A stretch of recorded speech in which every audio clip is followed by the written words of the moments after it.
All right, time to visit with one of our spread guys. Gary Sheffield came on the show yesterday. Mo Vaughn earlier. Oh, yeah. Dave Stewart on the program, joining us on this Friday. Stu, good to see you as always. We heard the voice there talking about a no-hitter. And I want to ask you about guys who make starts after no-hitters, as you did after your no-hitter. We saw Reid Detmers, a guy that doesn't even have a full year of service time, throw a no-hitter with the Angels. They're on a six-man rotation. Does the extra time for him help in his follow-up performance? I think that'll be helpful for him in his follow-up performance. My next start after my no-hitter, I was not very good that day. When you throw a no-hitter, you have every bit of effort that you can. It's mental, it's physical, it's emotional. You're going to have high leverage innings. There's a lot that goes into throwing a no-hitter, and by the time you get that last out, you are physically and mentally drained, and there's a layover into that next start. Got it. It makes a lot of sense. Man, I remember that day well up in Toronto in 1990. I want to get your take on a lot of the things that are happening around the league right now. And since we last visited with you, a very close friend of yours reached elite company in managerial wins. We're talking about Dusty Baker, 2000. Aren't many that have managed and won more ball games. You guys go way back to your Dodger days, and apparently he had a very big influence on your career. And he did.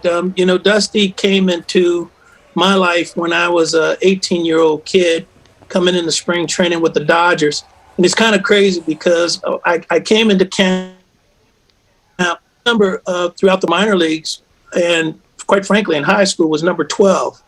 And so when I came into camp and Nobi Kawano had given me a number 48, it was hanging in my locker, number 48, and I asked, well, what the heck happened? And Nobi said that that Dusty Baker was a part of the team and that they had given my number to Dusty. So I walked over to Bake and I said, hey, man, you got my number. And Bake said, what are you talking about? I got your number. He said, you know how much major league service I have? I said, it don't matter. You got my number. He said, man, you better get back in your locker and leave me alone. And then I thought about it for a minute and I said, you know what? That don't matter anyway. I got 48. That just means I'm 4 times better than you. That's a great story. I love that. Dusty's Astros today taking on the Washington Nationals, Stu. And the Nationals come at you with one of the best talents in baseball, batting in the number 2 spot in the order. Juan Soto hits second. Mike Trout hits second. It's become the analytics move, right, to put the best, most complete hitter in the 2 spot, not in the 3 or 4 hole. Where are you with that, and why is that happening? You know, it's crazy when you look around the league and you look at the different teams and the guys that are hitting in the 2nd spot.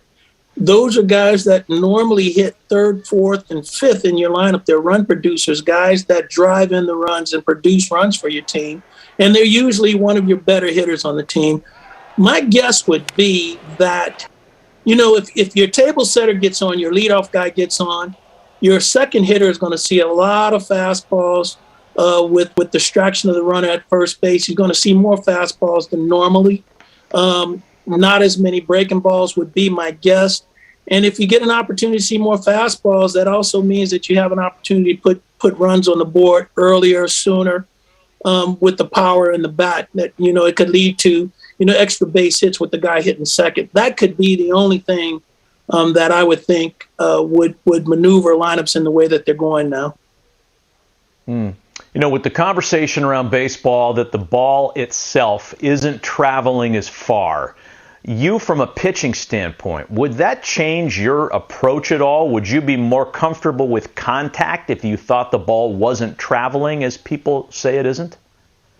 You know, I only knew one way to pitch. Once I got the opportunity to become a major league starter on a everyday basis every 4th or 5th day, I started to develop my style of pitching and what was going to make me successful.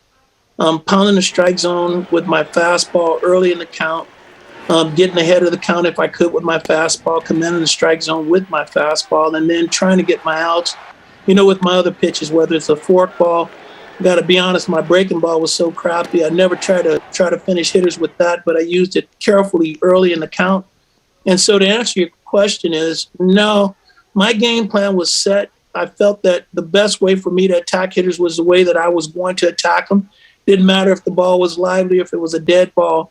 The key to getting hot hitters out is keeping them at your advantage and being ahead in the count and forcing them to do what you want them to do. I know you still watch a ton of baseball. You're doing a lot of games for the A's, and you're watching the league pretty closely. Full schedule tonight. Is there something on the docket that you like that we should be watching? Giancarlo Stanton. This is a guy, man, when he gets hot, and he is hot right now. When he gets hot, it's tough to cool him down. His streaks, his hot streaks, they last a long period of time. And so I think with the way that things are going, and I hate to say this, Tony, so don't kill me for this, but with the way that things are going and with the way that he's swinging the bat, I'm expecting him to have a big night again tonight. I'm going to say this. I'm going to say that he's going to have a 3-for-4 night, hit another bomb, and drive in a couple of RBIs tonight. I'm looking for him to have another big night. Okay, Gary Sheffield had Bryce Harper homering yesterday, and that clicked. So Dave Stewart on Giancarlo Stanton to homer against the White Sox at plus 210 tonight. Stu, it's always a pleasure chatting with you, man. Thanks again for the time, as always. Look forward to our next conversation. Matt, thanks for having me on. I appreciate you guys having me.